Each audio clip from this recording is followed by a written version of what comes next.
Welcome back to Storywise. Today, we meet a young woman named Sarah. Sarah is 22 years old. Like everyone her age, Sarah used to spend many hours on her phone. She checked her apps in the morning. She checked them during lunch. She even looked at her screen late at night. But Sarah was not happy. She felt tired. She felt stressed. She always compared her life to the pictures of other people. Why is everyone else so happy? She wondered. Why is my life so boring? The noise of the internet was too loud in her head. One Tuesday morning, Sarah looked at her phone and made a big decision. She decided to leave social media. She did not delete her accounts completely, because she needs them for work. That she decided to use them only for necessity. This is the story of how her life changed. The first day was very difficult. Sarah felt like she was missing something. Every 5 minutes, she reached for her phone. Her thumb moved to the place where the apps used to be. I feel lonely, she thought. She felt like the world was moving and she was standing still. On the second day, she felt bored. She sat in the park, and she didn't know what to do with her hands. But on the third day, something changed. The mental fog started to clear. She started to notice the sounds around her. She heard the wind in the trees. She heard the birds singing. For the first time in years, Sarah was truly present. She was not looking at a screen. She was looking at the world. Sarah discovered a secret. When you quit social media, you find a lot of free time. Before, Sarah said, I don't have time to read. Now, she realizes she has 2 extra hours every day. She started to read the books on her shelf. She started to paint again. She even started to cook healthy meals for herself. I am not busier than before, she realized. I am just more focused. She discovered that time is like a river. If you don't watch it, it flows away. But if you are careful, you can use it to build something beautiful. Sarah felt like she was finally the boss of her own life. Sarah thought she would lose her friends.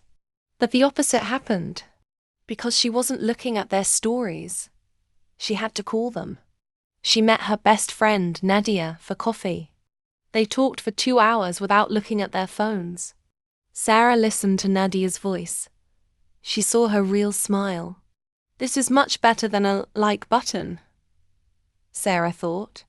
She realized that real friendship needs time and attention. Digital pixels cannot replace a warm hug or a real laugh. Sarah's relationships became deeper. She didn't know what 500 people were eating for lunch. But she knew exactly how her 3 best friends were feeling. Quality became more important than quantity. One of the best things for Sarah was the end of comparison. On social media, life is a competition. Everyone shows their best moments, their best clothes, and their best food. Without the apps, Sarah stopped comparing herself to others. She started to like her own life. She liked her messy room. She liked her simple clothes. She realized that her life is not a show for other people. It is a private journey for herself. She felt a great sense of peace. Her anxiety started to disappear. She didn't need 1,000 strangers to tell her she was beautiful. She knew her own value. Sarah still uses her phone, but she is the master. She checks her email once in the morning. She uses a map when she is lost. She uses a dictionary to learn new English words.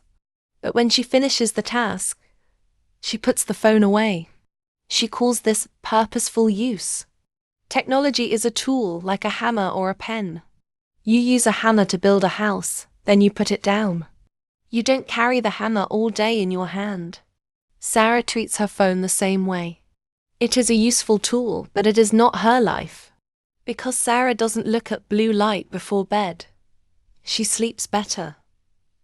She wakes up feeling refreshed and energetic. Her brain is not full of random videos and loud music. She starts her day with a clear mind. She feels more creative at her job. She can focus on one task for a long time.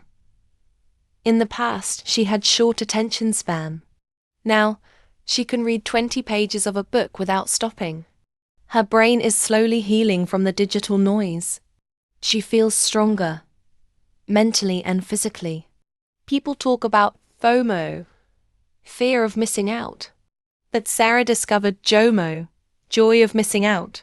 She is happy to miss the latest internet trend. She is happy to miss the gossip and the drama.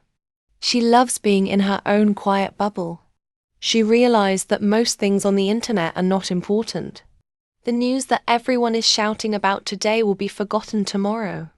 But a good walk or a deep conversation stays in your heart forever.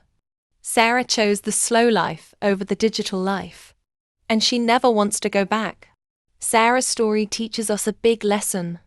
To build a great life, you need focus.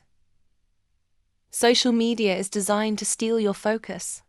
If you are a student or a professional, your focus is your gold. Don't give your gold to big companies for free. Try to be like Sarah for just one day. Put your phone in another room. Look at the trees. Talk to a person. Read a book. You will see that the world is still there, and it is very beautiful. You don't need to be connected to the internet to be connected to life. Thank you for following Sarah's journey on Storywise. We saw how she found more time, better friendships, and inner peace. We learned words like necessity, comparison, anxiety, and purposeful. Your phone should be your servant, not your master. If you want to grow, you must protect your mind. If you enjoyed this story, please like and subscribe. Comment below. How many hours do you spend on social media? Can you try to spend 1 hour less tomorrow? Let's build a more focused world together. Keep building, keep focusing, and keep growing. See you in the next video.